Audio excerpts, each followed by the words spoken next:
Oi, concurseiros e concurseiras, tudo bem com vocês? Como estão aí de estudos? Tudo tranquilo? Eu sou a professora Carla Daiane, sou cirurgiã dentista, atualmente servidora pública do município de Montes Claros, especialista em saúde da família e saúde coletiva. Estou aqui para levar vocês na aprovação. Pelo menos vocês vão fechar toda a prova de legislação do SUS aqui comigo, principalmente relacionada com agora, essa lei aqui, né, que nós estamos falando dela, algumas aulas, que é a Lei 8.080. Lei importantíssima, gente. A gente precisa entender essa lei. Eu já falei muito isso com vocês. Então, vamos dar continuidade nessa lei para a gente entender? Hoje, nós vamos falar de um tema muito importante, que ele não cai em prova, viu até? Ele despenca, galera. Despenca. Assim, é muito, muito, muito importante a gente saber esse capítulo 2 aqui, que é dos princípios e diretrizes do SUS, tá? Então, vamos falar então dos princípios e diretrizes do SUS, que a Lei 8.080 traz para a gente? Ó, agora é aquela hora que vocês vão falar, professora, mas que tanto de teoria é essa? É uma teoria, é muito teórica, é muito densa, mas é uma coisa importantíssima que a gente precisa saber, tá? Não fui eu, é a legislação do SUS. Não briguem. Vamos estudar que vai dar certo, tá bom? Então, a gente começa lá, eu falei de todos os artigos, até o artigo 6º, que eu falei lá atrás, lembra? E hoje a gente começa o artigo 7 da Constituição, que fala dos princípios do SUS. Lá no início do artigo 7 já vem falando assim, ó, as ações e serviços públicos de saúde e os serviços privados contratados ou conveniados que integram o Sistema Único de Saúde são desenvolvidos de acordo com as diretrizes previstas na Constituição de 1988. Vocês estão lembrando quais são as diretrizes? Eu vou colocar aqui embaixo, tá? Vocês estão lembrando quais são as diretrizes de 1988? Descentralização, integralidade, vai anotando, e participação da comunidade. Então, essas são as diretrizes. Então, o que está falando aqui? Que os princípios, eles foram desenvolvidos obedecendo essas diretrizes à Constituição Federal, certo? No artigo 198. Então, o artigo 98 da Constituição, quem não lembra, eu tô aqui na frente, né? Deixa eu tirar aqui que eu tava... Isso, agora tá. Deu para entender essa letra meio ruimzinha aí, né?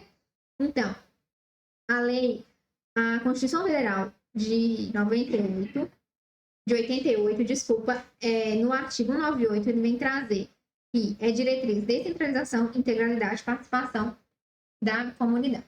Decorou isso aqui? Decorou, tá? Os princípios que nós vamos ver agora, eles vão obedecer aos seguintes princípios. Então, eles vão ser desenvolvidos segundo esses diretrizes, tá? E quais são esses princípios? Então, agora nós vamos falar dos princípios, tá? De vermelho, porque é para decorar mesmo, é para entender. O primeiro princípio é a universalidade. Todo mundo já sabe o que é universalidade? Também dei uma aula falando disso, tá? Mas, resumidamente, é acesso a todos. Todo mundo tem direito em todos os níveis de assistência, tá? Então, universalidade é acesso aos serviços de saúde em todos os níveis de assistência, ok? É direito de todos, de forma universal. E às vezes cobram também relacionados que na região sul, na região nordeste, não sei o quê. Não, é universal em todo o Brasil, ok? Um outro que a gente vem falar é da integralidade da assistência, tá bom? Então, integralidade, é de forma integral, o princípio da integralidade. É um conjunto articulado e contínuo de ações e serviços. E aí, quando a gente fala de integralidade, a gente tem que pensar nisso aqui, ó. Serviços preventivos e curativos, individuais e coletivos exigidos para cada caso, em todos os níveis de complexidade do sistema, tá bom? Entendido aqui, gente? O que é ser de forma integral? É um conjunto articulado e contínuo de ações, tanto preventivas quanto curativas. Vocês conseguem entender? Preventivos de prevenção de doenças, curativas de reabilitação, certo? Reabilitar uma pessoa que já está doente, tanto individual, uma pessoa, quanto coletivo, todos. Em todos os níveis de complexidade do sistema. Nós vamos falar um pouquinho dessa complexidade do sistema mais à frente, certo? No terceiro item, ainda dos princípios do SUS, nós temos a preservação da autonomia. Esse de vermelho é para vocês memorizarem, tá, pessoal? Então, essa parte é para memorizar. Então, tudo que eu estou colocando de vermelho é que é a forma mais resumida. Eu tento sempre trazer de forma mais resumida. Então, vamos lá. Preservação de autonomia. O que é essa preservação de autonomia? Aqui vem explicando, né? Das pessoas na defesa de sua integridade física e moral. Repito, vou sempre estar falando e dando exemplos. Para quê? Para vocês entenderem melhor. Por exemplo, uma preservação de autonomia, existem algumas pessoas que elas não querem, por questões religiosas, tomar vacina. Ou talvez doação de sangue, receber sangue. Existem isso. E o SUS deve preservar essa autonomia, tá? Então, é isso que é a preservação da autonomia. Igualdade da assistência à saúde. Então, aqui, o SUS é igualitário. Não tem preconceito ou privilégio de qualquer espécie, tá? Então, não pode ter nem preconceito e nem privilégio. Então, é isso que quer dizer, é igual. Lá na frente, não é agora, nós vamos trazer um outro termo, mas na Lei 8.080 está igualdade de assistência. Nós vamos ver outro termo que é o termo de equidade. E aqui vai se basear um pouco nessa equidade, mas na Lei 8.080 fala igualdade da assistência, tá? Então, temos também o direito à informação. Então, as pessoas assistidas, elas têm o direito de ter informações sobre sua saúde. Então, não pode negar essa informação à pessoa da saúde dela, tá ok? Então, também é um princípio de saúde. Além disso, divulgação de informações quanto ao potencial dos serviços de saúde. Vou só tirar isso. E a sua utilização pelo usuário. Então, o usuário, as pessoas, elas têm que ter acesso também a essas informações. Aí vai também, lembra que eu falei nas últimas aulas de vigilância epidemiológica, que ela divulga algumas informações? Então, as pessoas, elas têm direito a essas informações, até essa divulgação de informações, tá? Como, por exemplo, a da vigilância epidemiológica. E aqui vem completar isso, a utilização de epidemiologia para estabelecimento de prioridades, alocação de recursos e orientação programática, tá? Então, a epidemiologia, ela vem para ajudar, né, como eu falei antes, a ver quais são as prioridades, o que é melhor alocar o recurso e orientar, né, programar melhor as ações de serviços de saúde.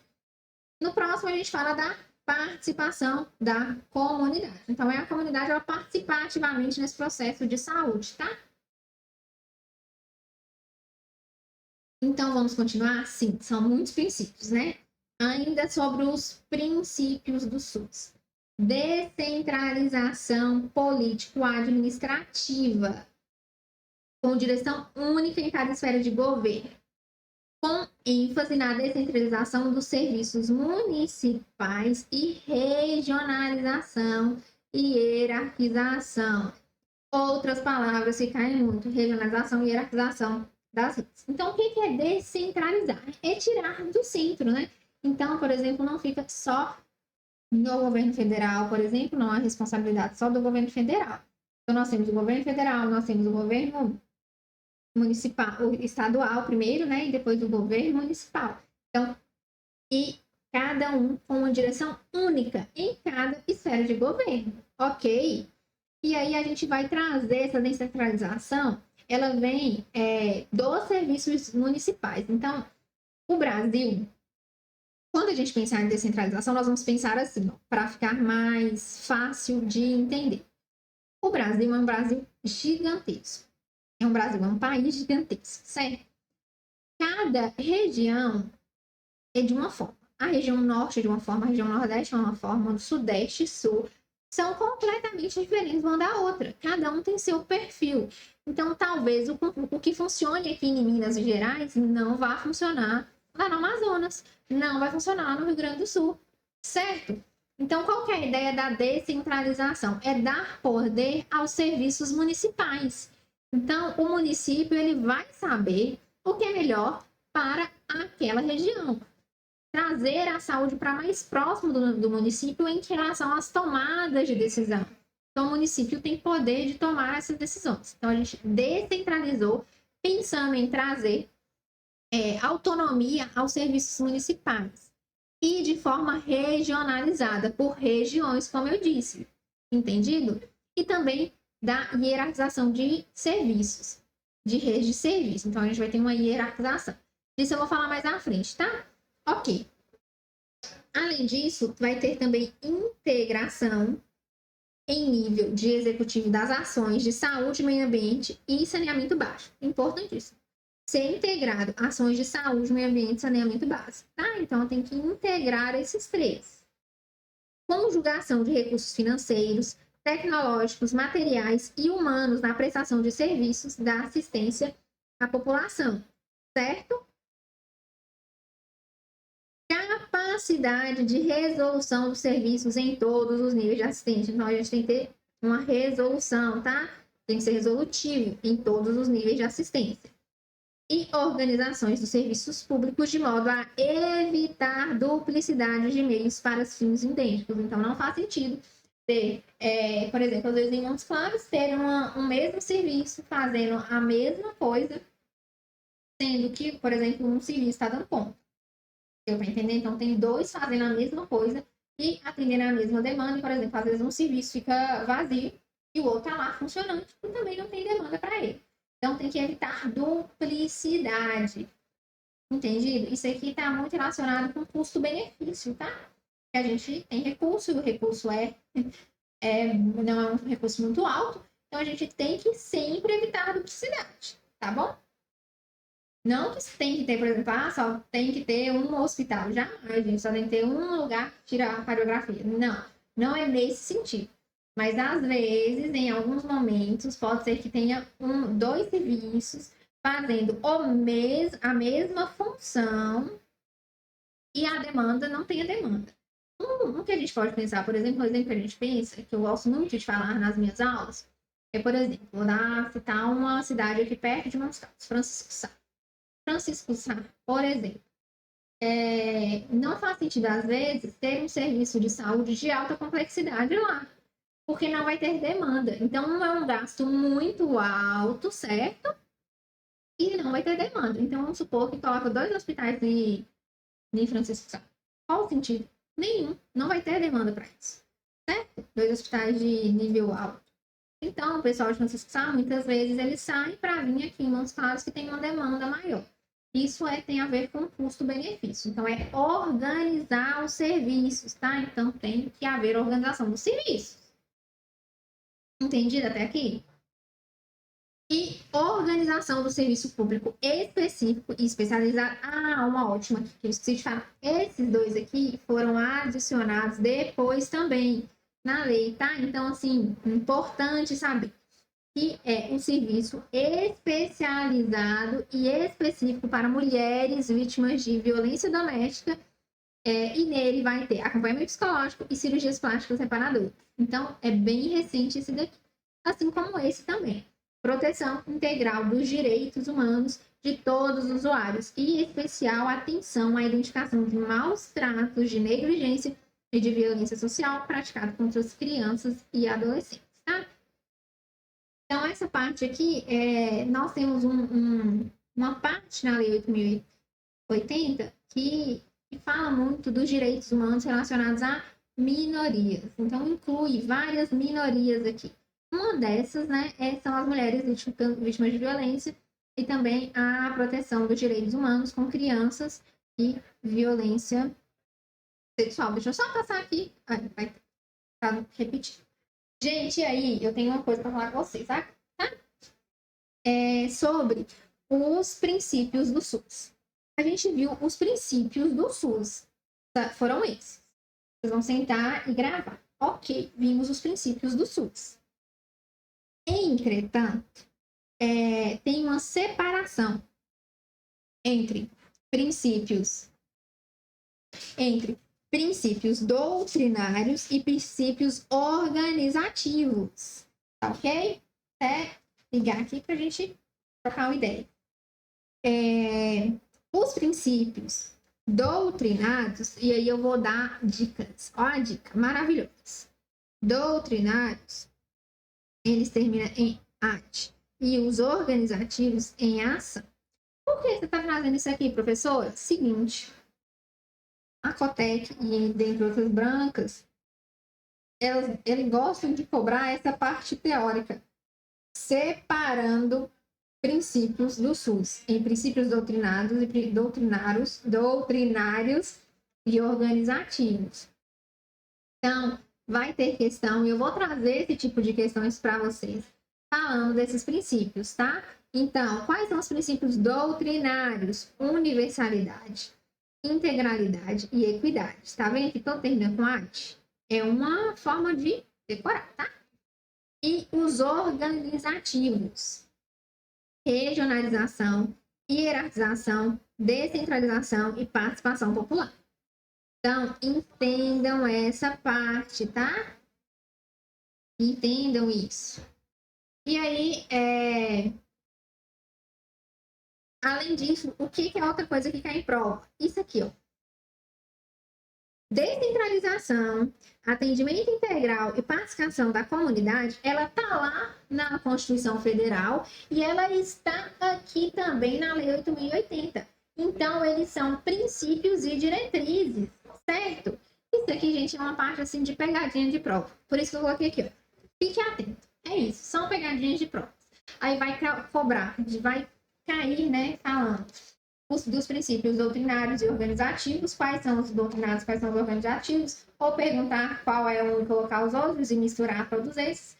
E também tem questão falando quais são princípios e quais são diretrizes. E aí a gente deve saber que esses três, eles são tantos princípios, tanto diretrizes, visto lá na Constituição, como eles estão aqui na Lei 8.080, como princípios também, entendido? Gente, eu trouxe um quadro aqui de resumo só para a gente entender até agora como nós estamos, tá? Então, a gente começou lá falando da Lei 8.080 e o título 1 veio falando das disposições gerais. Lembra? Eu falei das disposições gerais? Então, ela vai falar na primeira parte da Lei 8.080, no título 1, que saúde é um direito de todos e dever do Estado, certo? Concretizando-se pela formulação e execução de políticas que garantam um acesso universal e igualitário às ações. E vai descrever aqueles determinantes da saúde. Então, no título 1, vocês precisam saber isso aqui, tá? Daquela primeira parte, daquela primeira aula. No título 2, que é do SUS, fala que o SUS é formado por 3 esferas de governo, que é a municipal, estadual e federal. Lembra que eu falei isso lá na aula 2? E por meio de instituições de administração, tanto direta quanto indireta. E que poderá contar com a participação da iniciativa privada em caráter complementar. Entendido aqui? Isso aqui vocês precisam saber também. E aí depois eu vim com os objetivos e as atribuições do SUS, que é no artigo 5º e o artigo 6º, tá? Então, objetivos do SUS: identificação de determinantes, formulação de políticas, assistência integral e prevenção. E os campos de atuação também, lembra lá? Objetivos e atribuições do SUS, que entra as vigilâncias, inclusive a nutricional, assistência integral, participação no saneamento básico, ordenamento na formação de RH, colaboração na proteção ambiental, formulação de políticas de medicamentos, equipamentos e materiais, fiscalização de serviços, produtos, substâncias e alimentos e desenvolvimento tecnológico além da política de sangue. Então, aqui, gente, também cai muito. Eu estou colocando aqui, não sei se vocês estão entendendo, isso é um resumo.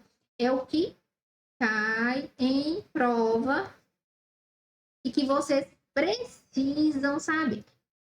Precisam saber, tá? Gente, minha letra é horrível. Horrível, desculpem, tá? Por isso. Mas é para vocês entenderem. Certo? Deu para entender até aqui? Isso aqui. E aí a gente entra nos princípios e diretrizes. Universalidade, a equidade. Lembra que eu falei com vocês da igualdade? Aqui já vai falar, por exemplo, de equidade, que são termos bem parecidos, mas nós vamos ver a diferença lá na frente. Mas eles vão ser falados em vários momentos como termos equivalentes, porque a igualdade tratada na Lei 8.080, ela é tratada como uma equidade, tá? Integralidade, controle social, preservação da autonomia, direito à informação, priorização epidemiológica, participação da comunidade, descentralização, intersetorialidade, conjugação de recursos, resolutividade e evitar duplicidade. Então, aqui eu trago princípios e diretrizes, os objetivos e os primeiros títulos do SUS. Então, até aqui está tudo ok. E aí, vocês precisam saber desse quadro até agora. A bagunça que ficou. Mas vocês precisam saber desse quadro. Então, é importante que vocês entendam, saibam desse quadro aqui. Eu estou trazendo para vocês, nesse quadro, o que é importante vocês decorarem, memorizarem, tá? Deu para entender? Eu expliquei tudo até aqui. E essa é a primeira parte da Lei 8.080, sim, não briguem comigo, tá? É isso mesmo, é a primeira parte da Lei 8.080.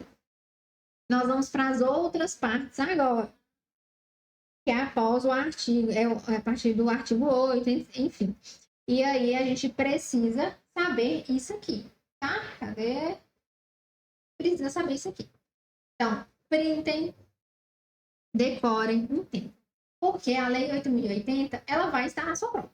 Se lá tem legislação do SUS, vai estar na sua prova a Lei 8.080. É realmente a prova a mais cobrada.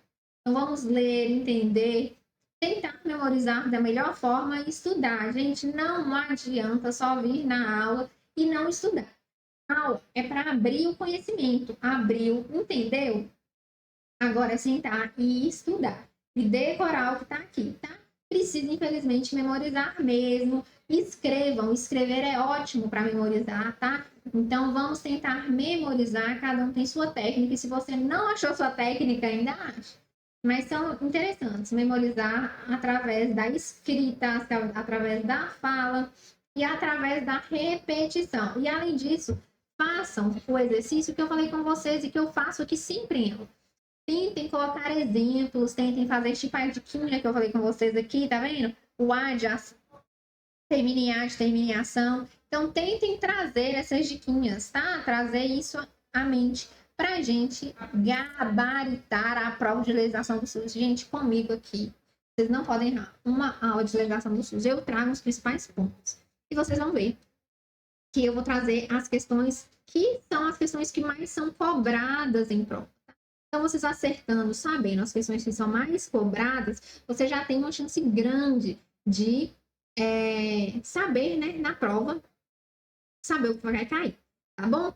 Gente, por hoje é isso. Depois nós vamos voltar a falar dessa Lei 8.080, que realmente é uma lei gigantesca e que eu tô tentando trazer para vocês o que mais cai.